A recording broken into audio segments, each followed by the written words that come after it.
The opinions, views, and conclusions expressed in this show are those of the show host and co-host and do not necessarily reflect the views or positions of KPFV FM or its affiliates. KPFV LP 98.1 FM presents Changing the Planet One Mind at a Time every Thursday, 1 p.m. with your host, Gail Gaia.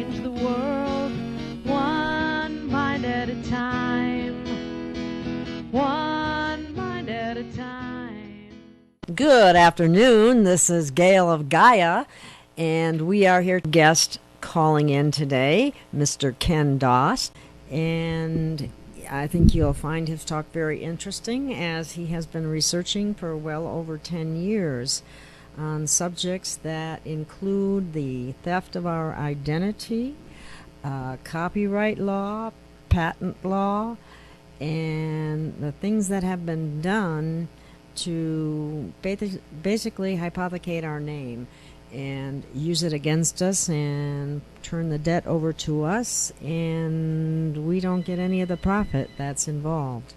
So Ken is calling in at the moment, and he will soon be on the line. We will be... Is that you, Ken? Are you on the line now? That's me. All righty then. That's good, because I'm sitting here, well, what am I going to say next? Okay. I be here. Okay, that's great. Ken, we were on the show a few weeks ago, and you informed us about a number of things, and it is my understanding that you have even more. But before we go any further, just in case people don't remember or miss that show, let's talk a little bit about your background. I know it's in architecture, but it's also you're an avid researcher in the area of patents, copyrights, and the loss of our identity. So why don't you tell us a little bit about yourself, Ken? Well, my background is in architecture. I was 25 years in the field of architecture and had my own little business as a design consultant, and that all came to a screeching halt 1 year before the economic collapse. And the reason why I came 1 year before the economic collapse, because the powers that be were trying to prevent a economic collapse, and more specifically to commercial paper. So in their infinite wisdom, they basically froze, and anybody who's in the construction industry or design industry or developing industry knows full well what I'm talking about, because they all experienced it, the sudden freeze of credits in that industry, and shifting it all over to support commercial paper from collapsing. So my career in architecture ended in 2007, a year before the economic collapse, the general economic collapse. So that kind of froze me out of architecture and ended my career. As a result of that, and due to personal experiences with banking that goes back to 2001, and being forced into, basically having our credit destroyed, being forced into a refinancing in 2005 with Own It mortgage. And with the collapse that followed, I knew something was wrong. I was angry. Small wonder. And I was unemployed. Yeah, sometimes when we're put through this kind of pain, it kind of forces us in a different direction, or in a direction of seeking the truth. And how did this ever happen? It's not supposed to happen in this country, but it does. Right. And that's kind of what happened to me. I was, after the collapse, being unemployed and having nothing in by way of any kind of employment. And I think we all kind of reminisce back to that time. And yes, and it's like, I just don't want to work for McDonald's. I just can't do it. Well, exactly. Well, I don't think even McDonald's was even hired back then. But I'm sorry, McDonald's, but I do have my issues with that company. But anyway, that's a whole other story. That's a whole other, well, going for 25 years of architecture to may I help you at the McDonald's counter is yes, it doesn't quite compute. Just like going from nutritionist and trying to do that behind McDonald's counter just doesn't compute either. That's an oxymoron there. Exactly. So anyway. So I just started looking into things, and I had done a provisional patent back a few years prior to that, and when I had kind of just come up with a design for doghouses, because architectural style doghouses that were cute, easy to put together, so on and so forth. So anyhow, I did a provisional patent on that. Oh, that's a good idea. It was a good idea, and actually it was going to go somewhere before the collapse came. But so not only did I lose my 25 years in architecture, I lost the potential of a good business venture as well. So I kind of lost two things. But I one day come across the words to inure to the benefit. And those words, they stuck with me. It's like, okay, where did I see these words before? I've seen them somewhere before. And I thought, oh, it's my patent. So I went to the patents. I started looking at patents, and lo and behold, I came across hundreds of patents from Bank of America and origination and credit, and quickly learned that, oh my God, they patented everything. This has nothing to do with mortgage loan. This has to do with patents.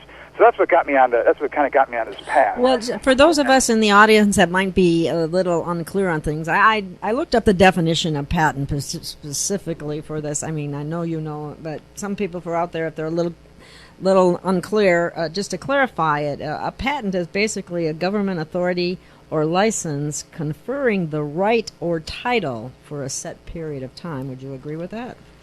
Well, yeah, I would agree with that. I think most people associate a patent with like Alexander Graham Bell's telephone or with Thomas Edison's light bulb.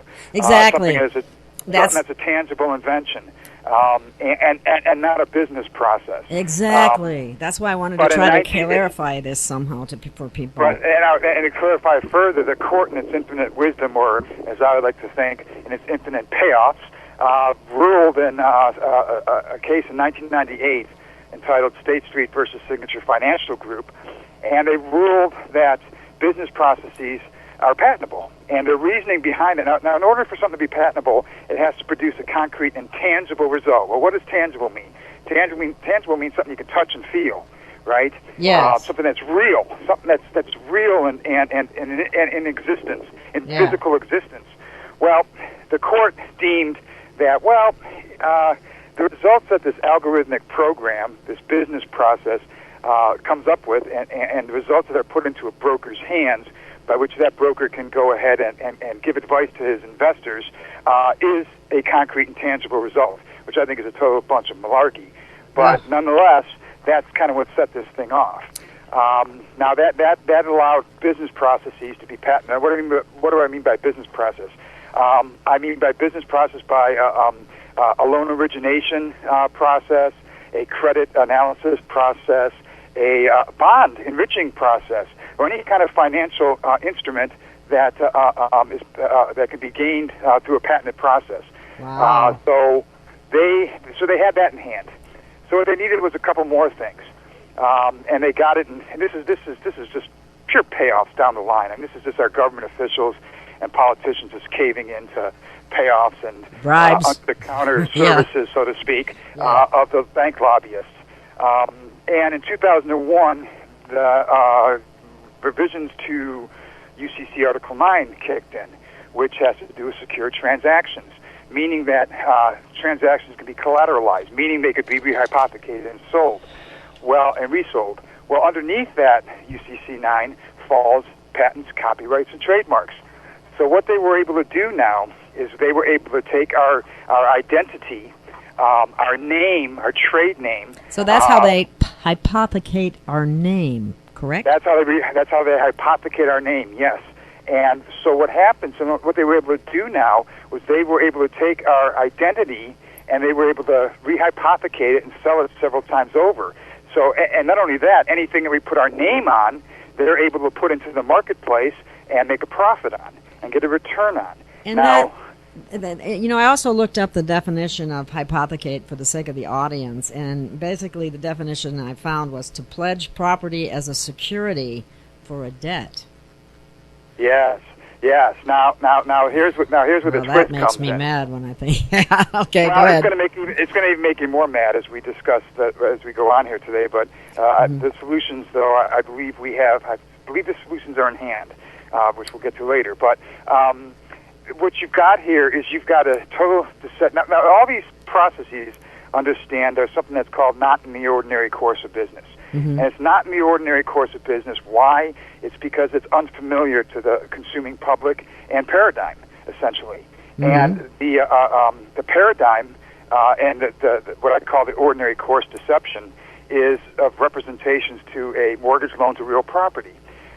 So when people sat down and signed these documents purported as being a mortgage loan, what they were really executing was they were executing a lease agreement where there was no mortgage loan whatsoever at all. It's a lease agreement, and it's a lease transaction, which means it can be canceled at any point in time. And as such, when a lease transaction is canceled, the books have to balance and the differences pay out.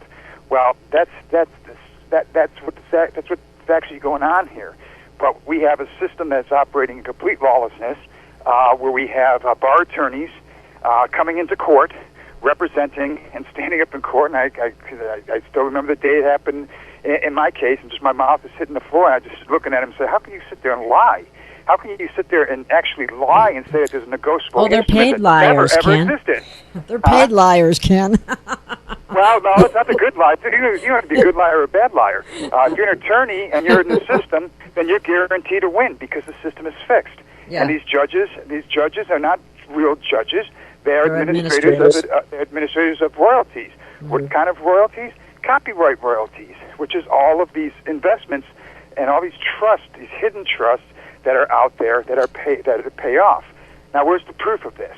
Okay, the proof of this is in an agreement entitled Mortgage Electronic Registration Systems Inc. / NationsBank Credit Security Agreement, which is an agreement that nobody knows of, that was not represented to one single consumer at closing or any point thereof or any time at all, that resides underneath the MERS United States Registered Trademark, which could have been very easily represented, but it wasn't. It was completely misrepresented within the Fannie and Freddie documents that people signed purporting to be a mortgage loan to real property. And because of this... Okay, keep going. Go ahead. I got a question. No, go ahead. Go ahead. Oh, well, my question was that, does this apply to student loans as well? Yeah, yes, it does. In a bigger picture, it applies to everything. Oh, it applies to everything. Okay. The easiest illustration of it is through this MERS NationsBank agreement, because that just collapses everything around what's going on here.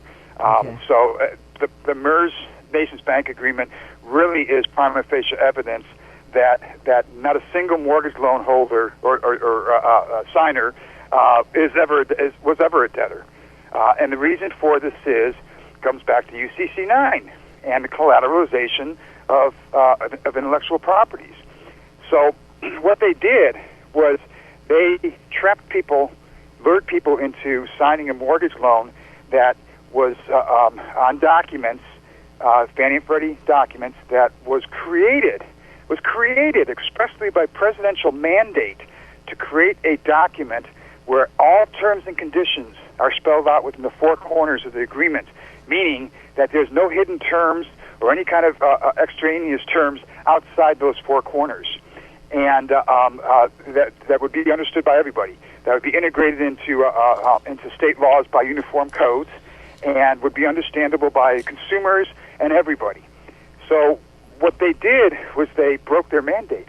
They completely shattered the four-corner rule of these Fannie and Freddie documents by the inclusion of MERS and the misrepresentation of MERS by the omission of that MERS was a trademark.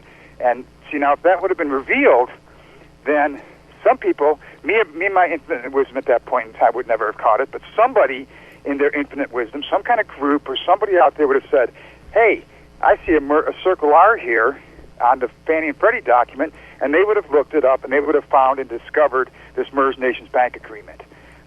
This agreement is crucial because it's prima facie evidence that you never signed a mortgage loan to real property agreement. What you signed and executed was a mortgage in copyright.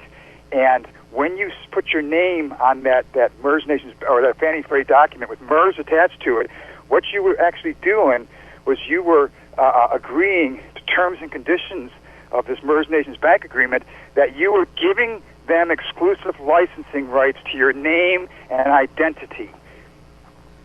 Let that sink in for a minute. That's So pretty upsetting. Talk about identity theft. This is a It's whole hugely- different it's- ball game of identity theft. It's hugely upsetting because here's the premise now. Now, here's the premise, and it's very simple.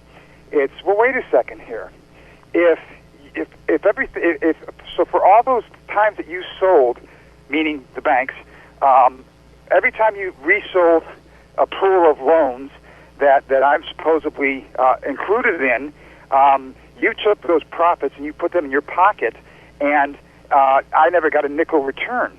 Well, wait a second here. This is not a mortgage loan to real property. This is a balancing of the books that balances out an alleged mortgage loan, but is based against my signature that is of a substantial and considerable value, to which I never got a nickel for. That's very disturbing. Does that make sense? I hope that makes sense. Yes, it does to me. I'm hoping that it does to the audience as well. Maybe we need to explain a little bit about the legal name, or how is it that they, do we actually own our legal name? Well, that's the whole point about this. What they did was they took all rights to our name, and actually no, they didn't really take all rights to it. We gave them all rights to our name through this MERS NationsBank agreement. But we didn't know it. Then you never even knew it. Exactly. It's the most evil deception in history, because what it has done is it has forced at least over 100 million signers of those kind of documents into a life of involuntary servitude, meaning that they're compliant to and unknowingly compliant to somebody else who they've given authority to use their signature and put their signature upon documents upon which we become the collateral guarantor or the surety for all the transactions that are being signed in our name, and that they're pocketing all the profits for, and we're not getting a nickel in return. And that's that's horrible. I mean, it's as fraudulent. It's as fraudulent and lawless as can be. It's terrible. It's horrible what's going on here, and it's got to come to an end. So, what you have here is, a lot of people are going down a lot of different paths here, mm-hmm. I mean, I've done the same thing. I've gone down the birth certificate route. I've gone down all these other routes with affidavits and claiming sovereign and all these things. And at the end of the day, where I'm at with this right now is I'm like, you know what? Screw it. What this comes down to. This comes down to a business transaction to which my all caps name was incorporated into a corporation to which I never got a nickel of. And yet at the same time, though, it's my signature that is providing the profits for these rehypothecations time and time again, and the insurances and everything. So what's happened here is, and this is why they keep coming after people. This is why courts don't listen, because first of all, it's all business processes. Second of all, everybody's in cahoots and in bed with everybody. Third of all, the court system is a kangaroo court. These judges should be thrown in jail. They should be brought up on charges, as with all these foreclosure mill attorneys that are actually lying by committing fraud in the court by saying that there's a negotiable instrument or a mortgage loan of any sort or kind when there never was. That's not only the mortgage situation, but people don't seem to have a prayer when they go into court for anything else either. No, they don't. And it all has to do with giving rights away to your signature. It all has to do with that. So what we need to do is first thing we need to do is we need to remove, between our all caps name, let's talk about our all caps name for a minute. Yeah, that's good. That's good. Let's talk about that for a minute. There are still people that don't know about that, Ken, so that's good. Let's talk about it. That's good. We're going to expand that definition, because a lot of people think of the all caps name as a fiction, and they're right, it is a fiction. But it's more than that. There's more to it than that, yes. There's more to it than that. It's not just So when we sit there and we say, okay, we're claiming all rights to our all caps name and all derivative spellings thereof, what we're saying is, so Kenneth William Dost all caps, we're saying that includes Kenneth W. Dost all caps and KW all caps and all different spelling variations thereof. But really what it captivates and encapsulates is all conversions as well. And because what we're doing, and this is what people really got to understand, and if you can grasp this concept, then you'll understand exactly why you were never, ever a debtor. You've been converted into a system of trade and commerce that is functioning in the virtual world, meaning that we are, all these patents, there's over 30 Goldman Sachs patents, there's hundreds of Bank of America patents, there's dozens of Morgan Stanley patents. All these frickin' banks have made these, have gotten these patented processes that are future forecasts for a financial gain, meaning, for instance, Goldman Sachs will issue a bond that calls for a certain return on a certain date, and they will find participants that fit into that particular patent process of theirs to be able to meet their financial goal as the patent says. And what it is, it's intentionally sculpted to set people up for foreclosure, so that the monies that return are foreclosed monies and insurance monies. So these patents are intentionally geared towards harming us and to steal from us and steal our properties away from us. Not just our real property, but the property that the money's earned on our signature and our identity, which rightfully speaking is our property because it's our damn signature that's being used. We just don't know it because we gave it to them. That's the part that just baffles people, and that they don't get how that could possibly be. Well, that's why it's very important for everybody that has a MERS within their Fannie and Freddie documents must, for your own sake and good and understanding, get a copy, which is on my mortgage equals copyright derivative page, and tattoo it to your ass, and tattoo it to your husband's ass, or your wife's ass, or wherever you can read it, because that right there is your involuntary servitude agreement, but it's also prima facie evidence that you were never ever a debtor. That because it speaks to accounts, it speaks to separately managed accounts, it speaks to trusts that are associated with our name, with our identity, that we unknowingly gave them all rights to. So that's the whole hint. That's the whole. I thought that when contracts, when certain things were not disclosed, that made them totally and completely illegitimate. Null and void. Thank you. That's what the words I was looking for. It should be null and void. It should be void ab initio. But nobody's bringing it up, number one. Number two, even if it is brought up, as I tried to bring up in my case, it goes ignored. They ignore it. Why? Because all they see is an ordinary course. See, there's a big difference between ordinary course and not in the ordinary course. Not in the ordinary course of business practices are practices that are unfamiliar to the public. And without being disclosed to the public has no knowledge of these. And so what we're dealing with here is we're dealing with a system of sophisticated processes, right, that were never disclosed to people. And what are these sophisticated processes? Well, there are all these patented processes. There are all these patented schemes to make money and to exploit us. Now, the one thing about a patent is a patent owner has the right to exploit the patent. In other words, Alexander Graham Bell, his telephone patent. He had the right to exploit it. He had the right to exploit it and make as much money as he can off because it's his. And he also has a right to exclude others from using it.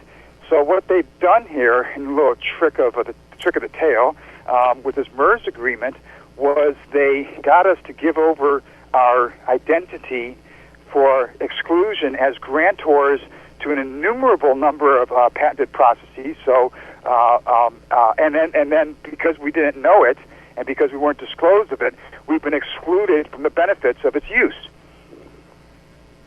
That is just so criminal, and what a racket! It's horrible. It's terrible. They have made people homeless by doing this. Yes, it's made people homeless. It has made people. It's got people thrown out of their houses by gunpoint. It's disgusting, and it's got to stop. And this is the way to stop it. Now, what I've learned, and I'm very happy about this, because what I've learned, well, a couple of things. I've learned a lot of things, but what I've learned is that we do have remedy. Our remedy, though, has to go through Treasury. Now, let's talk about copyright for a minute. Copyright is our trade name. It's what's inherently ours. Now, when people say, "Oh, they own the name, we don't own the name," that's bullshit. Get that out of your head. Oh, let me put this in there for a minute, because there are a lot of people that hold this belief, because this was out for a while, that the Crown Corporation owns your name. They do. They do, but so do dozens of other entities. Because why? How did that happen? Hey? Because of UCC 9. Because UCC 9 and the collateralization of our name and the rehypothecation of our name. So it's not just the Crown that owns it, it's other entities that own it. It's anybody that has a license over our name. And that's dozens of people. That's dozens of entities. And how do they get those licenses? How do they get those claims over our name? Ken, explain that again. Well, they got it by the virtue of our not knowing, and exactly. Our not knowing about the business processes or the actual use or what the name really represents. A lot of people go off about the Vatican. They go on and on and on and on and on about the Vatican. I'm so sick of hearing about the Vatican.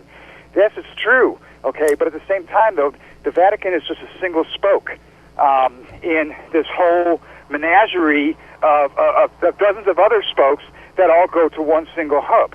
Okay, so what does all that mean?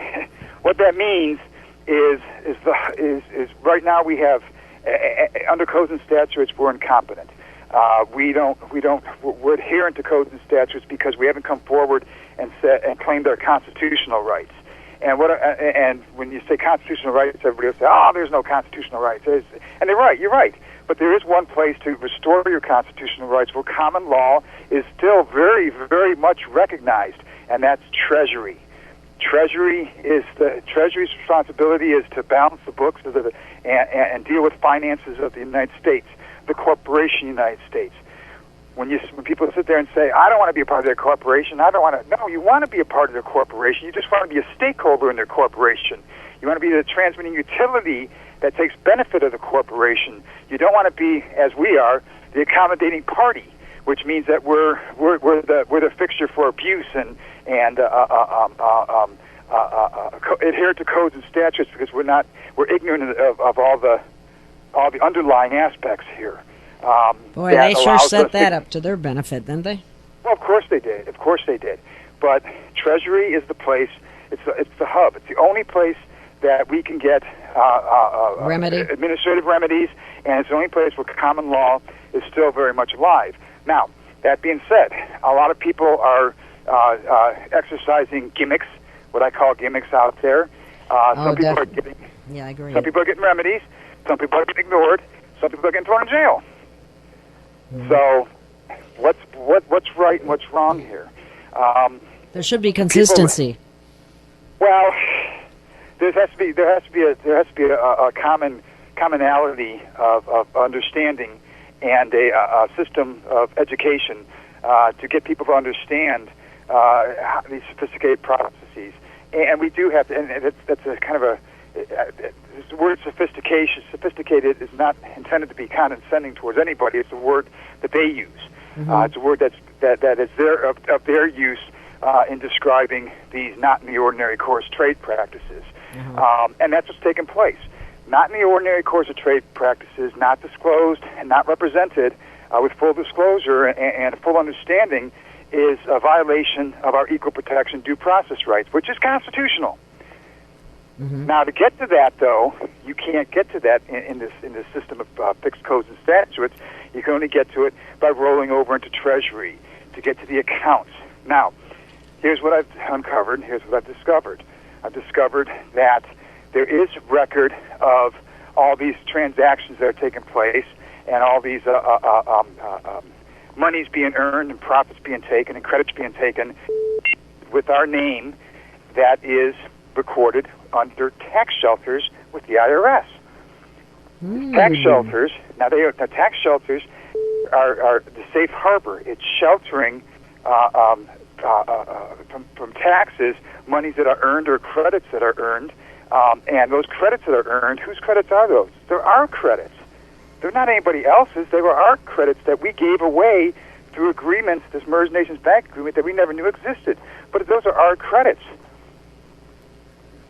Well, how do we get them back, Ken? How do we get them back? That's. Well, Here's what I'm doing. What I'm working on right now, and what I've done now. I've already put papers in the Treasury, into IRS, and I'm taking it one step further here. And what I'm doing now is I am doing and this is just something that if I could read it to you, this is something I've just kind of started doing here, and I haven't got it in totally complete yet or totally really formatted yet. But this is what let me go back inside. I'm getting attacked by a bug out here. I'm outside. Okay. What I'm doing is I'm hitting these guys on just the facts. I'm taking this as an approach that this is business. It's business, and if you converted me to a corporation, then I'm gonna come back in a business sense and take it back because I have every right to, and I do have every right to. And this is what's nice about the IRS tax shelters. There's 26 pages of them that I come across. 26 pages of tax shelters. We are classified as the unknowing passive investor, meaning that we handed over the management of our assets to a third-party principal without our knowing, and without knowing that we are the actual equity owner and principal secured party. And we did this by virtue and through and by under the Articles of Incorporation in the state of Delaware that says that we as a natural person hand over all management issues of our assets to a principal underneath the laws of Delaware to manage our assets, to issue stocks and bonds as they see fit, and all these other things that we as a natural person would have agreed. Well, no, I'm sorry. No natural person, no living person would ever agree to hand over their assets to for somebody else to manage without getting a nickel in return. Yeah, well, that's just a bad business deal, isn't it? But this goes back to 1907, though. This goes back to the 1907 Articles of Incorporation of Corporate Trust Company of America, which in 1934 they amended that to drop the words of America, so it became Corporate Trust Company, which now is CT Corporation, which is Wilmington Delaware Trust, which is the agent for every single one of these banks. So anytime you serve a summons through an agency to Merrill Lynch or to Bank of America, you're serving it through CT Corporation. So you're given tacit authority to manage your assets by serving these people. It's a total scam.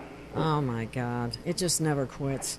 No, it doesn't. But like I said, there's an out here. Now here's what I'm doing. What I'm doing now is I got to follow up my paperwork that I've already got in Treasury, and I'm filing 2848, which is a domestic representation. I'm firing all powers of attorney, and I'm inserting myself as the power of attorney to make all decisions, because that's the biggest problem we have here. The biggest problem we have when we gave our identity over to people unknowingly through the MERS NationsBank agreement, we were given a blanket power of attorney to an attorney, to a broker, to any other scumbucket that has got access to our license to create assets and make money and exploit us. And that's what's happening here. So what we have to do is we have to remove all powers of attorney, and you can't do it by a blanket power of attorney. Every agency you go through, you got to fill out their forms, and you got to fill out an affidavit appointing yourself as attorney in fact. So what I'm doing now is I'm preparing, I'm in the latter stages of getting a 14039 IRS identity theft affidavit together, the 2848 domestic representation, firing all parties attorney and insert myself. Now, as what I'm doing with this identity theft affidavit, and this is just what I've written so far on it, as a blanket statement that attaches to it that MERS NationsBank agreement. I would highly encourage everybody to get a copy of that. Like I said, tattoo it to your wife's, your boyfriend's, your girlfriend's ass so that you always see it, because that is your agreement to freedom. It's also your slavery agreement, but it's also prima facie evidence that you were never a debtor and that you demand to see the books balanced. So what I'm doing is I'm going into the IRS, and I am removing all powers of attorney so that I have access to all the information of any Tom, Dick, or Harry or scumbucket attorney who has ever bled from my account and hiding in tax shelter to exploit me and to steal from me and to steal my private property. My private property, my signature is my signature. It's not yours. It's nobody else's. It's my signature. And when we were not given disclosure of that MERS agreement, they took our private signature, which is our identity, which is our personality. They dragged that into their private. Well, you can't drag my identity and my personality into your private, because now you're controlling it. And because it's in your private, all the monies and assets that are being earned, because my personal private property is, like I said, because of UCC 9, it is earning money, and it is gaining value every time my signature is put on something. So that's makes my you not money. want to It's sign not your money. Huh? Makes you not want to sign anything until you correct this. Well, you sign things now differently. I mean, you sign things all rights reserved, and so we got to learn how to do things differently. Does it matter how you actually sign your name? Like if you sign your family name and then put a comma? No. That's all hogwash. That People do this. Kenneth William of the family Dost. That's hogwash bullshit. Okay. It doesn't. It's right to a certain degree, but you're operating in business. You know, this is what everything that we're dealing with is in commerce. You know, and you got to deal with it that way. When people put in all this stuff, and I can understand it, because I've spent hours and hours, countless hours studying documents in Treasury and the systems by which they operate. I can easily see why somebody would sit there at Treasury and think that we're nonsensical idiots by putting in some of this stuff. Because if we want remedy, we've got to deal with it on a realistic basis. On a business basis, and that's really what we're dealing with here. We're dealing on what the goal here is to say, listen, I know I've got accounts out there, I know I've got trust out there, I know that my identity was stolen, and I never gave authority to it, so I revoke all that. I'm taking back my name, and I want a balancing of the books to reveal to me the separately managed accounts and trust, which clearly are spelled out within the mortgage, the MERS NationsBank agreement, because I'm the rightful owner of these assets, and I want them back. So that's kind of where I'm going with this. I like that, Ken, because I like the idea of I'm taking my name back. You stole my name, and you have all rights to. And you have all rights to do that, even within IRS papers, even within many of these tax shelters. In one particular one, we are the guarantor collateral.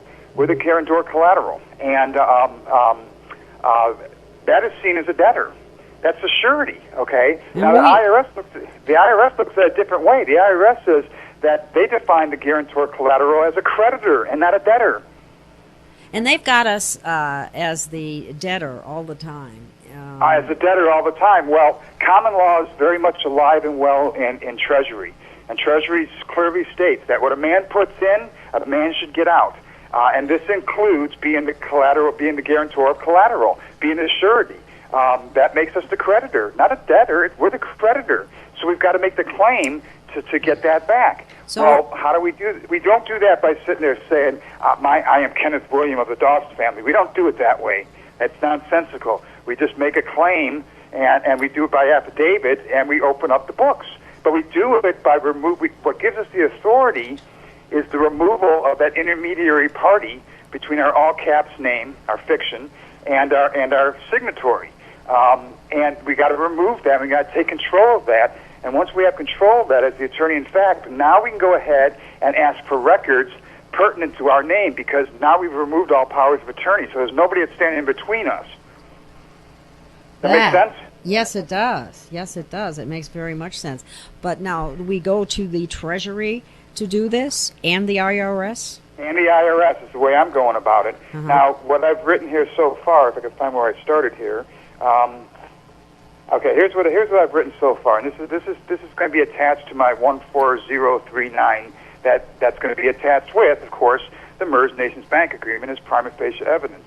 And this is what I've written so far, and it's not written in stone yet, but this is where I'm going with this, so people have an idea, and this might help people understand a little bit more too.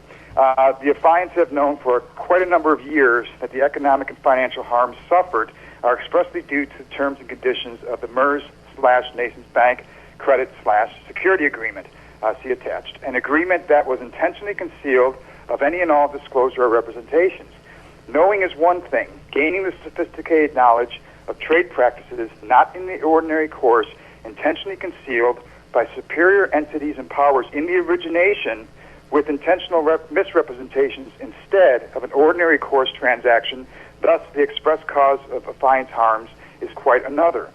Even with said sophisticated knowledge and understanding of concealed trade practices not in the ordinary course, causing to affiance harms, has served little by way of acquiring remedy, given a system operating in complete lawlessness with continuing and ongoing false and fabricated representations that affiance referred to as the ordinary course public deception.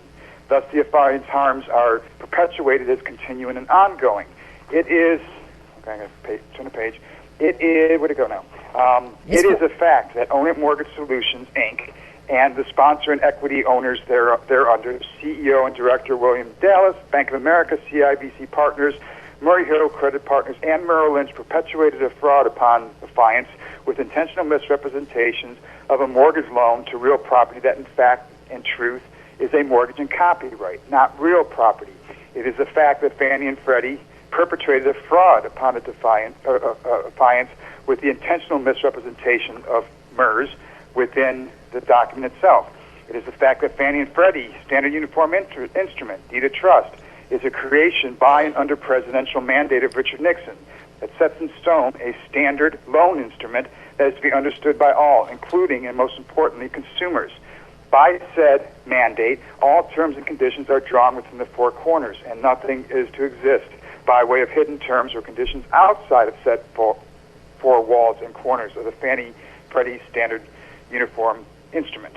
It is a fact that the addition of MERS in the Fannie and Freddie Standard Uniform Instrument renders the transaction null and void with a blatant intentional violation of the mandate under which the instrument was created for reasons expressly due to intentional misrepresentation and the non-truthful disclosure of MERS. It is a fact that Mortgage Electronic Registration Systems, Inc., MERS, is a United States registered service trademark, which under the laws of the Langham Act is represented as MERS with a circle R, which is for the express benefit of consumers so that they can so that they have the ability to source the goods and products purchased. And I go in further and I say William Dallas, the CEO of Own It, orchestrated, formulated, and executed a fraud on the marketplace.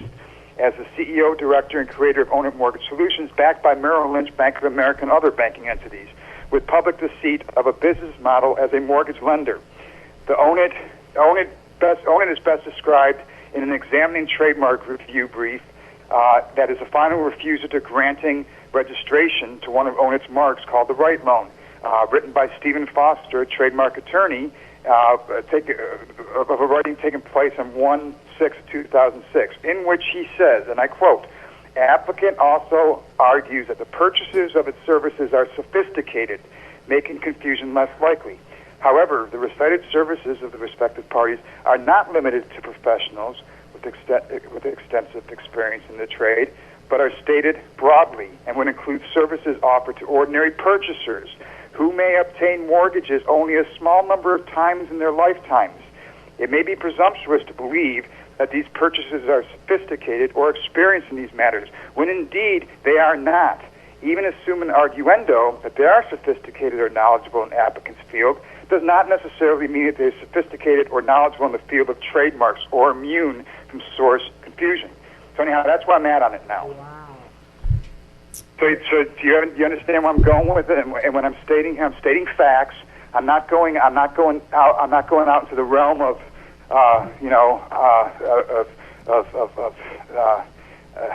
You're staying in peace. You're staying in peace. You're not causing a fight, so to speak. You're staying in peace by presenting the facts as they are, and right. It demonstrates the fraud. Right. And well, theft. exactly. We don't have to go out. In my opinion, we don't have to go down all these other paths. And I've done the affidavits, and I got a lot of great affidavits. Claiming sovereign and all kinds of other affidavits where we talk about natural person or living man, so on and so forth. I know. I've been involved in some of that too, and it doesn't work. No, it doesn't work, and it doesn't work because we're not dealing with the actual we're not dealing with the actual realities of transaction. I knew there was another. I just knew there had to be more to this than what we've. I mean, you can't blame people for trying to find remedy and coming up with different ideas that we know that we're living and we're not dead, or a dead, not a dead in the sense of the word, but you know what I mean. We are living, but they treat us as as a fiction. But anyway, and they steal from us right and left. But they raped, robbed, and pillaged from us. I mean, what's going on here is disgusting, and it's worse than that, actually. And this is why the IRS is so important, because, and I found this out, and this really was substantiated greatly because right now I can't really do anything further with Treasury because the IRS informed me. Basically, get your returns up to date, so we can basically, in a manner of speaking, and summarizing their words. So kind of like it's more like saying, "Hey, dumbass, get your filings in so we could do a proper assessment of what is owed and what is earned by way of a FOIA request to open up those accounts." That's a huge hint. Well, you know what? If the IRS is, and most people have very bad opinions of the IRS. However, if we were turned into the creditor instead of the debtor, and were, reverse the tables on all this fraud that's been perpetrated upon us, what's the big deal? You'll be more than happy to pay the IRS because you got the resources to do it with. Here's the thing. I don't believe the IRS is all bad. Mm-hmm. I believe that most people what they do. Are is that they're inhibited to give us certain information unless we have proper standing to acquire that information. What does proper standing mean? That means that you remove all powers of attorney, so that the information, so that you're representing yourself, and you don't have a damn attorney representing you to keep information from you or to hide information from you. And that's exactly what's going on. These bar attorneys out there and these brokers acting as our intermediary, they've perpetuated, they've engineered a system. Well, here I'll summarize it for you very simply. There is a trademark assignment. I believe it's First American Title. It might be CoreLogic. It might be Bank of America. I don't know which one it is offhand, but and really the language is the same in them all, except this one particular one really stood out and really kind of angered me, and I got to really find it, post it, and let everybody see the actual words in it, because it says that we exist, meaning you and I as the grantors, as the collateral guarantor, that we exist for the pleasures and profits of legal representatives and their affiliates and subsidiaries. Oh, that How inflamed is that? Ooh. I'm on fire. No. that's how they see us. Oh, that is disgusting. How dare they? And that's how they see us. And that is how these codes and statutes have been set up to function. When a mortgage loan, alleged mortgage loan, is targeted for default, what happens? And this is out of the terms and conditions of a Delaware indenture and trust agreement. An attorney will issue what's called a will be debt opinion to a national tax authority, thereby making us and throwing us under the receivership of the federal government. Okay? And they will use our signature to having us agree to act as a transferor, as an incompetent minor, using we're transferor under the Uniform Transfer to Minors Act, where we are donating and giving our property away because we're basically incompetent. And is that the age of majority? Statutes. Huh? Is that related to the age of majority thing? No, not so much that. No, it really isn't so much that. Okay. You know, it does have a lot to do with that, but it more has to do with the General Allotment Act. There was an act in 1897, 1891, I believe, that's called the General Allotment Act, or the Dost Act, I believe is what it's called. And the first couple acts of it have been repealed, but the remaining acts remain. And the acts that have been repealed have kind of been rewritten into other codes or other acts. And it has to do with Indian tribal lands on territories. And it has to do with trusts that are being set up underneath these tribal lands to the owners of property that have been Indians that have taken up parcels upon territories and have been deemed as incompetent and and being removed from their property, so that the trusts that are created underneath will liquidate to parties other than the Indians. And this is done through, of all places, the railroad pension fund. Oh my God! Is that how they're stealing tribal lands? That's how they're stealing it, because the premise being here is that, and these are the acts, that the parts of the act that are still true under that General Allotment Act. Railroads go through lands, so railroads reach properties through the lands, and so what they've done here, they've used that as a means to liquidate these trusts or hide these trusts in pension funds that are thus liquidating to the private side and being held on the private side, that are for employees of the federal government.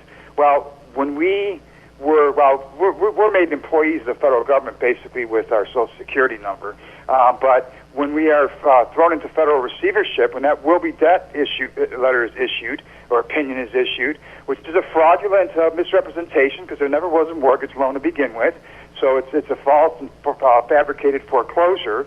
What happens is we become an employee of the federal government that is being managed by GSA contractor employees, and their job is to get back the monies that are owed to the federal government, because now our property has gone into the federal receivership of the federal government.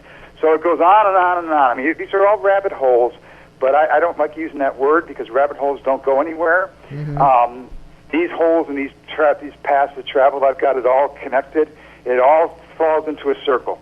And I've got this whole thing, I am confident to say I've got this whole thing totally reverse engineered, exactly what they're doing, how they're doing it, and the question then is, okay, well, how do we capitalize on it, and how do we get back our properties?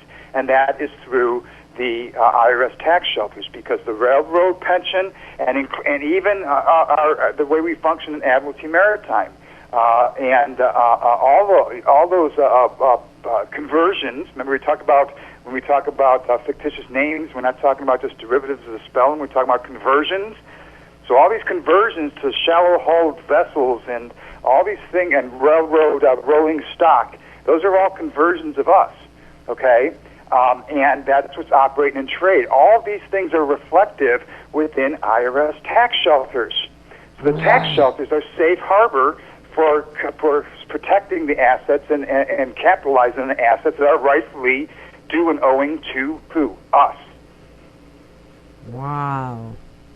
Well, that sounds a little bit complicated, I have to tell you. It's not. It's not complicated. It's actually very simple. But for the average person that hasn't looked into this... No, wait a second. Okay. Let's get Make it simple. Here. Make it simple. What's the simplified? The simplified explanation is: listen, recognize the fact that your name has value to it, that your name is trading and making money in trusts and all kinds of financial instruments that you were not made aware of, to which you actually are entitled to a return on, because you're serving as the basis for the collateral and you're taking all the risk.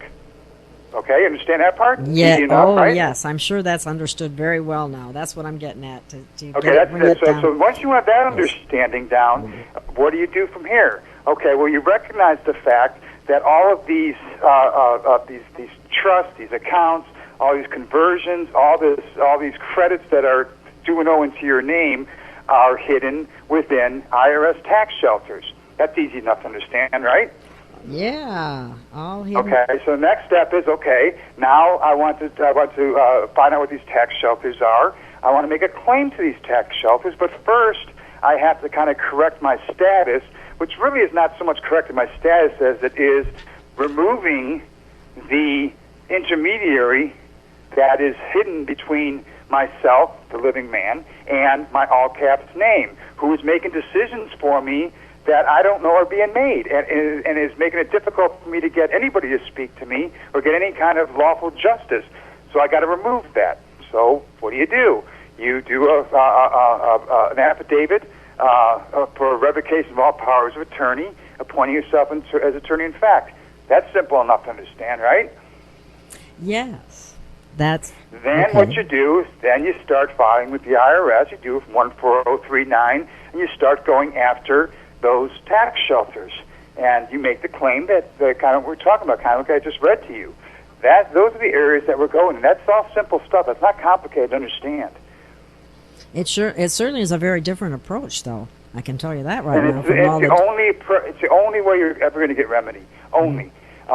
It's the only way we're ever going to get remedy. Now, what's going to happen here, what will happen here eventually, I foresee, is that this is going to bust wide open. I can tell because I stay very close in touch with documents from Treasury that the Treasury's issuing. That basically is their internal documents and discussions of where their heads they're at, essentially, on all the issues that are taking place. And I can tell you for certain that what's going on here is that they're starting to wake up to the frauds that are taking place, and they're kind of shocked by what's going on. They're keeping a close eye on a lot of these things that are going on because they're starting to recognize that there's major identity theft and fraud taking place here. So we've got to make those claims. And the claim when we put in nonsensical claims, that some people are doing with their gimmicks, it's not going to get us anywhere. It's going to get us either laughed at, ignored, or possibly thrown in jail. Yes. So you have to approach this from a logical standpoint, with your feet firmly on the ground, and stated as such, and stating your position. And the beauty of this is that MERS NationsBank agreement. That's prima facie evidence that they stole your identity. They took your identity by the presumption that you assumably agreed, which you never agreed because it was never even represented to you, nor even disclosed to you. That is so disgusting. And it's so funny when you see all of these advertisements about identity theft, and it's not even the true identity theft, if you want to know what I mean. It's not. No, it's not. It's recognizing the fact that you've got ascertainable value within your identity, that your personal identity, your name has value to it, and that value is being bought and sold on a daily basis. And if that's the case, why the hell am I'm not getting the money for that? Yeah, why am I living like a pauper when I shouldn't be? Exactly. And see what they're doing is that they're exploiting us because their whole intention is to gain profits off of our demise. Because what they're doing is they're padding up all these living living annuities, insurances, so that they can give them away to others, people like their family, their friends, their kids, the insurance industry, and take them away from us. And that's what they're doing. So what they're doing is they've created a system to drive up our value through our imminent death, not legal, not real death, but legal death by being deemed incompetent, so that they could take away our trust and our estate. And that's what they're doing. And that's what's taking place. That's how it operates through the General Allotment Act and through the railroad pensions. That is and all amazing. This stuff, and like I said, all this stuff is these are all IRS tax shelters. It's all sheltering. So your safe harbor, you've heard the term safe harbor before. Yes. Safe harbor, and MERS was granted safe harbor. Well, what is safe harbor? MERS, if you read that agreement and you really absorb that agreement and put it in context of tax shelters and sheltering of income and sheltering of assets and sheltering from taxes, well, what you've got is safe harbor. Well, where do you go to get safe harbor? Well, that's Treasury IRS. Wow. So, I mean, yes, it's a whole different spin on things, but this is a realistic spin on things. You've got to understand, and people have to understand what's going on here. What's going on here, the reason why there's no remedy out there or that nobody's listening to us is because we're dealing with an economic system that is based on practices not in the ordinary course of business that are purported and represented as being ordinary course. And that's a fraud. That's a huge fraud in the marketplace because there was an economic coup.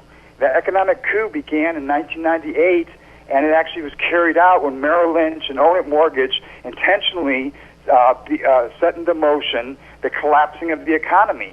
And that took place when Own It and Merrill Lynch when Merrill Lynch ordered all their lines of credit, warehouse lines of credit to the other lenders, ordered them to abandon all lending standards. So what happened? They gave out houses to people that really, truly shouldn't have gotten houses, that were mixed in with people that were deserving of getting houses or were qualified for it. And what happened? The economy collapsed. But when the economy collapsed, the banks have fixed it. They fixed the system. They fixed it so that all the insurance and all the pensions and all the union pensions would collapse and fail. Why? Because they fixed it so that they would collect all the insurances and they would collect all the properties and all the ownership of everybody in the land. And what they did now, too, further, which is more despicable, is that they've created all these, this economic boom that created all these houses out of lands that were previously raw lands. Now what they've done is they've created more parcels of land that they can come in and they could take claim to and steal and get a land patent on. So they're stealing one property at a time. It's despicable. It's despicable. And what it is, it goes against the law. It's a violation of the law against perpetuities. And the law against perpetuities speaks to where the government finds it unlawful that corporations to own property, people's personal private property. Well, what is your name? Your name is the personal private property. So what happened here is you have a corporation, MERS, and MERS Corp Holdings, Inc., who have stolen your name, right, and have taken precedence over your name, and they're coming in and foreclosing on a person's name as being incompetent. But really what's happening here is the only reason why they're foreclosing on people or taking people's assets is because they took their name. Oh, my God. That is and the name belongs under so the name's being controlled by the corporation. So when they take away a person's property, sell a person's property, it's sitting vacant there, and then somebody comes in and buys it. Who's really buying it? There's nobody that's really buying it. It's controlled by a corporation, and that violates the law against perpetuities. That is disgusting. It is disgusting. Because you got to remember, we're not just talking about real property is not the issue here. I mean, it is because you're dealing with people's houses and land. So I mean, that certainly is the issue. But the deeper issue here that this derives out of is the theft of a person's private personal property, which is their name. Again, goes back to UCC 9 with the collateralization. That's what people got to understand. People got to understand that I have value in my name. You're coming after my real property, but the value that's been created in my name overrides any amount of value of my real property because it's my name that is making money. It's my name that's been rehypothecated many times and sold. They didn't sell mortgage loans in these loan pools. They sold your personality, your name into these mortgage loan pools. Why? Because there never was a mortgage loan. It was a lease agreement. And they were selling these things on the premise of when you were going to basically be foreclosed upon. I got to ask you something. Some people have done aspects of because I had a woman say this to me. Well, my home is homesteaded, so they can't take it away from me. Yeah, so that's true. I mean, that's it. But see, here's the despicable part. Here's the despicable part of that Fannie and Freddie document. Within that Fannie and Freddie document, you waive all rights of homestead. So not only is that, and you'd also waive all rights of transferring any kind of title, which means that they prohibited you from protecting yourself by setting yourself up in trust, number one, and they've also taken away you from protecting yourself by the Homestead Act. So the whole Fannie and Freddie document is a fraud. It's a complete fraud, and that's what we need to start recognizing. We need to we need to get rid of all this other nonsensical bullshit. Pardon my French, and all this and fighting in the courts. And we need to stand firmly on principle and fact. And those principle and facts begins with that Fannie and Freddie document, which is basically rooted in fraud. So it takes away all your rights to protect yourself, including your homestead rights, and including protecting yourself in any kind of trust. So it takes away all of that stuff. So on the one hand, you have protection through some homesteaded document that is usurped and turned back over or around or upside down by the loan. Well, yes, by the Fannie and Freddie document itself. Here's what I found out in the state of Oregon. In the state of Oregon, if you're homesteaded and you get evicted from your house, then you're guaranteed after the liquidation, you're guaranteed a payment of $50,000. Well, guess what? When you sign that Fannie and Freddie document, you gave up those rights to homestead. So when the sheriff comes in and throws you out, who gets that $50,000? It's spread amongst the sheriffs and judges. Oh, my God, you're kidding me. No, that's what's going on here. They're getting the money. They're getting the money from that splits out from the homesteads. That's what they're getting. There's corporations that are set up. In Oregon, I think it's Columbia County or maybe all of Oregon, the sheriff has a benevolent association that is, what is it now? It's the athletic club or something out in Clatskanie. Okay, so it's a dummy front. Oh, that's so... And they're getting that, and they're getting those monies through the Homestead Act. That's why these sheriffs and everybody, I mean, they're getting paid for this shit. They're getting paid. It may not be, it may not be directly after they throw somebody out of their house by gunpoint. They go back to their office and somebody's standing there with a wad of cash. Okay, here's your $10,000 worth. Here's your $10,000 worth. It's diffused down through corporations and businesses and associations and everything. It's hidden. It's hidden. Yeah, it's hidden. It's hidden. But see, now here's another thing that's going on, and I don't know quite how to explain this because this is a little bit difficult to explain. I guess you have to kind of go on the site and see it. But underneath the Department of Transportation, what they're doing is they've created the system that operates in virtual world of brokers who are buying and selling us and trading us through the transportation cycle by motor carrier, transporting us to port, so that we can be put on shallow-hulled boats and set down river to another port for trading. I mean, it's all these things that you talk about with Admiralty Maritime, and they're doing this in the virtual world, and that's what they're doing every day to us. And they're acting as a transmitting utility to trade or to balance the excise taxes of accommodating parties. Oh, my God. It's a disgust. What's going on here is absolutely abhorrent. It's absolutely disgusting. But they can't get away with it if we start standing up to the actual facts of the. We can't win in court. We can't do it because the court's a joke. The court's a kangaroo court. It's fixed. We're living in a system of absolute lawlessness, and that's what it is. It's lawlessness. And the only way to go up against that is not what the Colorado 8 is doing by sitting there attacking the federal government. We've got to realize that we've got power with the federal government. We have power with our copyright, 1790 Copyright Act. Our power is when the living man comes forward.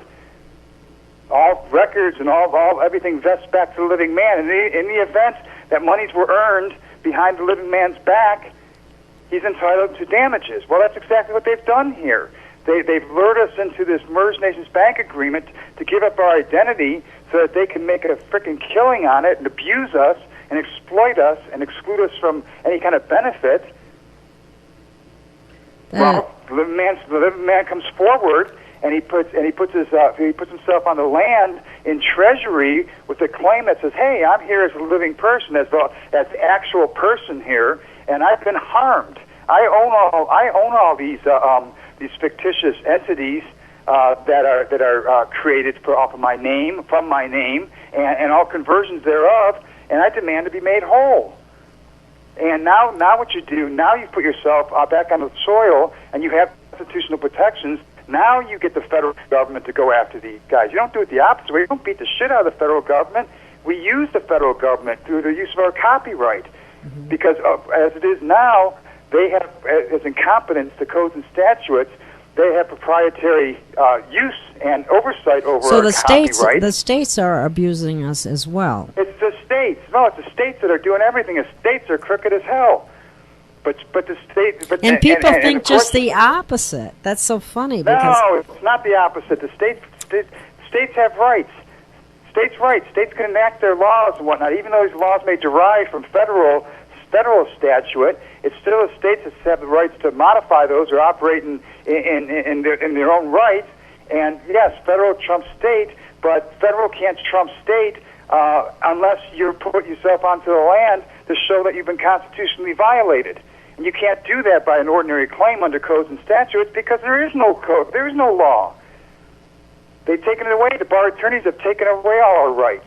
They've taken out whale lawyers. Remember, we exist for the pleasures and profits of legal representatives in their own words. So we have to go through the federal IRS and Treasury in order to... Yes, we have to, because that's where we get our constitutional protections, and this is why the copyright's so important. We have a shared copyright agreement with that's inherent by the 1790 Copyright Act. That's a shared copyright with the federal government.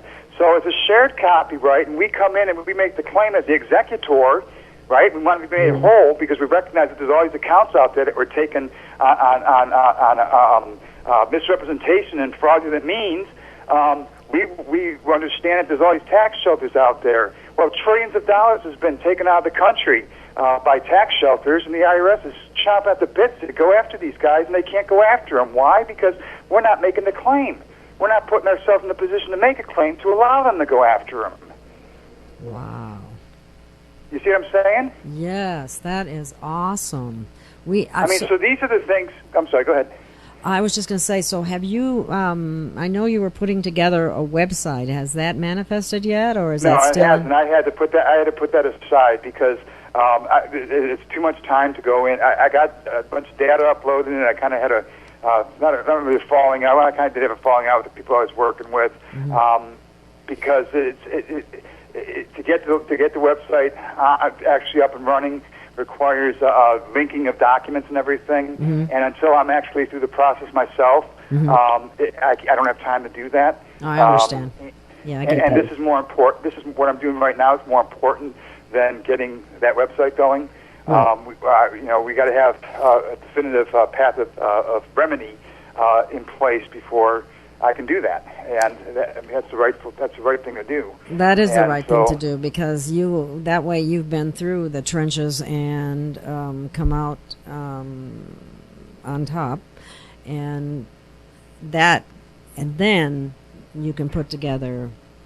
Well, the natural question is going to be, well, so you don't know if it works.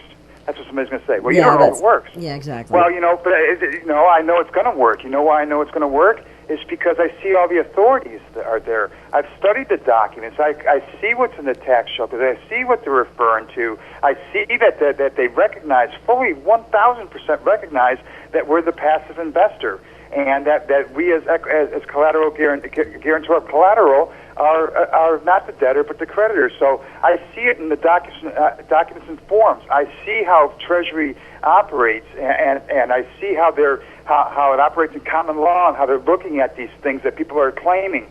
So to sit there and say, okay, well, so you don't know if it works yet. No, I don't know if it works yet, but that's the path for our remedy. That's the only path for remedy that we've got. It's it, right there. And to be able to make those claims, and for them to deny those claims, they're going to deny. What that reminds me of is I really see the benefit of it being through the federal rather than the state, because one of the things that happens with the state is there's so much inconsistency from one state to another state. Okay. Yes. Let me give you an example. I'll give you a perfect example of that.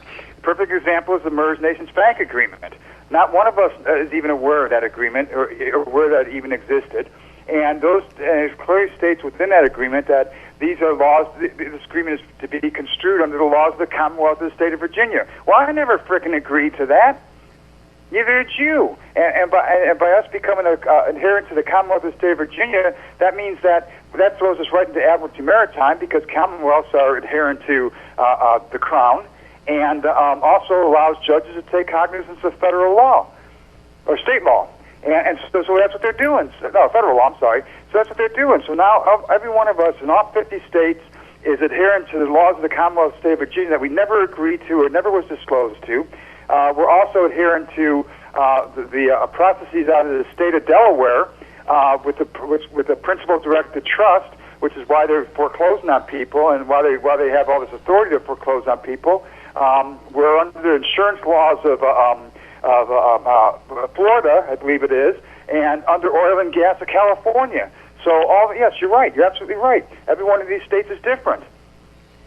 And they're killing us with it. And they're killing us with it, yes.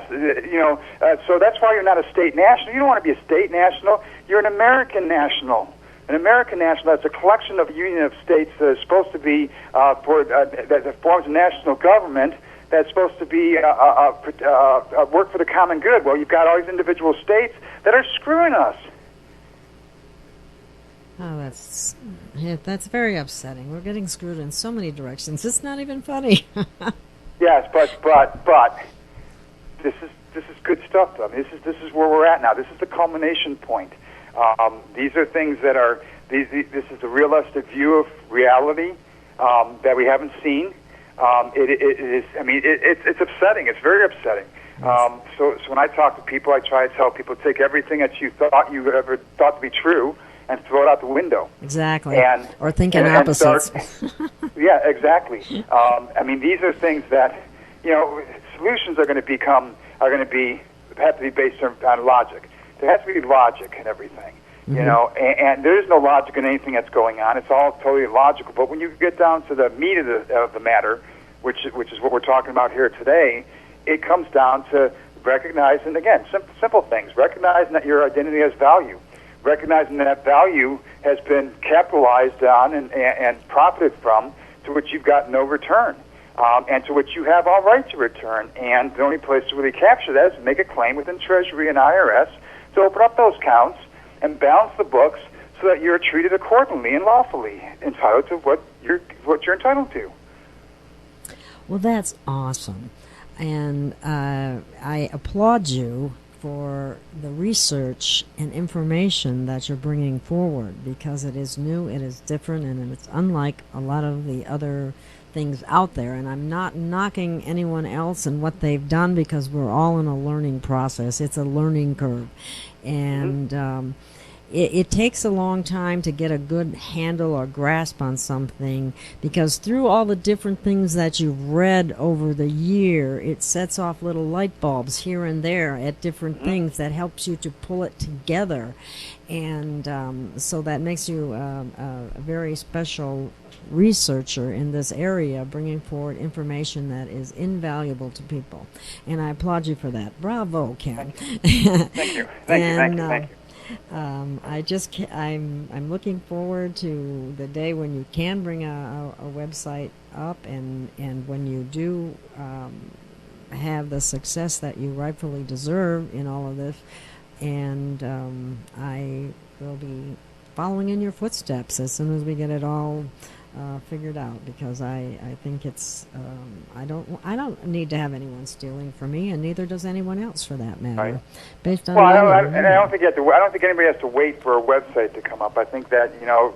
things that you're putting the information out there on YouTube and in various ways. And for example, I know I will listen to my own show again. Right. I mean, because these are tangible things that people should be looking into, taking notice of now and be looking at. Yes.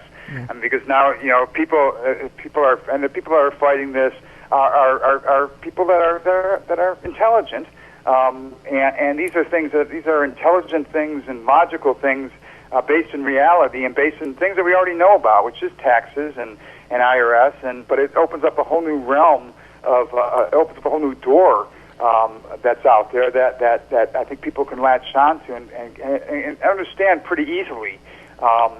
Well, it makes you all these other things which people are trying to scratch their heads over as far as citizenship issues are concerned and whatnot. And that's another thing. As another note, real quickly, is the citizenship and nationality issues. They've gone to the extent where, and this is why it's important to be able to amend your returns and change your status, because they have changed our status behind our backs. And they have shipped us overseas, and we've been residing part year in Luxembourg or Australia, and these are all things that are reflected in tax shelters. Well, again, if this is my identity that has been used to do these things, then I'm entitled to those benefits, not some pirate that has stolen them from me. I agree, Ken, and all I can say is keep moving forward, keep bringing this wonderful information forward. I would be happy to have you on my show again sometime. But Thank you. We're coming to the point where I need to bring this to a close. And Okay. I would just like to ask you if there's any other, summary points or information that you want people to take home with them, just to run them by one more time, because Okay. that's how people learn. So you got Okay. the floor again. Okay, number one, if MERS is in your alleged mortgage loan, please get a hold of the MERS NationsBank agreement. There's a copy of it on my mortgage equals copyright derivative page. Tattoo it wherever you can see it on a regular basis and read it regularly. Number one. Number two, recognize the fact that that your personality, your signature, your name, albeit is a fiction, it is worth value, of considerable value, and so that and understanding that, think in terms of books and the balancing of books, and kind of gear yourself towards the IRS and Treasury, and a study of tax sheltering and how that operates in conjunction with your personality and value to your personality. But the number one most important thing is get that MERS NationsBank agreement. Read that thing time and time again, and understand that the person that's being talked about in there is you. MERS is actually you. So you are MERS, and you're entitled to all the benefits of MERS because that was taken from you by extension, by nomination, within the Fannie and Freddie document. And that Fannie and Freddie document is a fraudulent document. It violates the mandate. So these are the things that I think I would like people to, if anybody wants to take away from anything from this, are those elements, and start kind of going in those directions, because those are the directions that are going to get us to remedy. There's no other way. I would have to agree. From what I've seen happen to people with other remedies that are ignored by the court, that don't seem to hold water. It might hold a little water somewhere because there might be some judge or so on that actually thinks maybe has some degree of conscience or something like that. But the vast majority don't. The thing about it too, though, is you've got this is all based in fact, and the biggest thing that hurts us is this dividing line that sees us as anybody who's in foreclosure as like a liar, deadbeat, and cheat. Well, the things that we've talked about here today are not just pertinent to people that are in foreclosure, but anybody who So there's the ordinary sheeple out there. Grab their attention. And say, hey, did you know that you've got all kinds of accounts that are being hidden from you? We got to break down this barrier that sees us as liars, deadbeats, and cheats. And this is something that ordinary sheeple can grasp onto. It doesn't make you look like a nut like you do if you talk about the birth certificates and all those issues. This is something that is tangible. That hey, buddy, you know that you've got all kinds of accounts that are being hidden from you, and and that's going to get people's attention. And I think these are the things that we need to kind of focus on to break down the barriers. Well, right on, Ken, and I appreciate your information. And like I said before, I appreciate the research that you've done and what you're bringing forward. And let's do this again sometime. And Great. Just stay in touch and let me know if you've come on to anything else, or anything has worked and been brought forward. Just let me know, and we'll do this again. And Great. Thank you. More information to the people out there, because truth is where it's at, and disclosure is in process, and you're playing a very important role in that. So thank you. Again, thank you for having me. I appreciate it, and get the archive out there. I will, and I will. I'll get this out there in a couple of days, and I will send a copy to you. And I would like to thank you again, and thank the listening audience. And they should. Is there any way that people could send you questions, or would that cause too much? That would cause at this point. I get umpteen million questions a day, and I apologize to people if I don't answer. I can't possibly answer all the questions I'm getting. I bet. So anyway, I tell you what I'll do. I will put my email out there, gailofgaia@gmail.com. If you have questions for Ken, I will compile them, and I will in a future show, ask some of them. I won't be able to ask all of them, but Ken and I will discuss it, and we'll bring more information forward. So thank you. And also, too, one other thing. If you want, so people will know where to find me, they can find me at Facebook, Ken Dost, or at Mortgage Equals Copyright Derivative Facebook page. Oh, mortgage equals Copyright Derivative. That page has been because the website has kind of been put on hold or in flux. I've reenacted that mortgage page. Cool. So and the mortgage page, the Ken Dost page doesn't have documents or anything, but the Mortgage Equals Copyright Derivative page does have. In the files section, there's a lot of files in there, but the most important one is that MERS NationsBank agreement. You can get that from there, or you can get it from United States Patent and Trademarks Office under the registered mark of MERS. Okay, great. Well, you've given people a source that they can go and read about some of the things that we talked about and do your own homework, and that's a good thing. Because yes, absolutely. You Get need educated, folks. You need to understand what we're talking about, and you need to do some of your own research to clarify things, and then re-listen to videos. That's what I do. Anyway, thank you so much, Ken, and thank you, listening audience, and we'll have you back again, Ken, and you keep up the great work. Thank you. Great. Thank you much. Okay. Goodbye. All right. Bye-bye.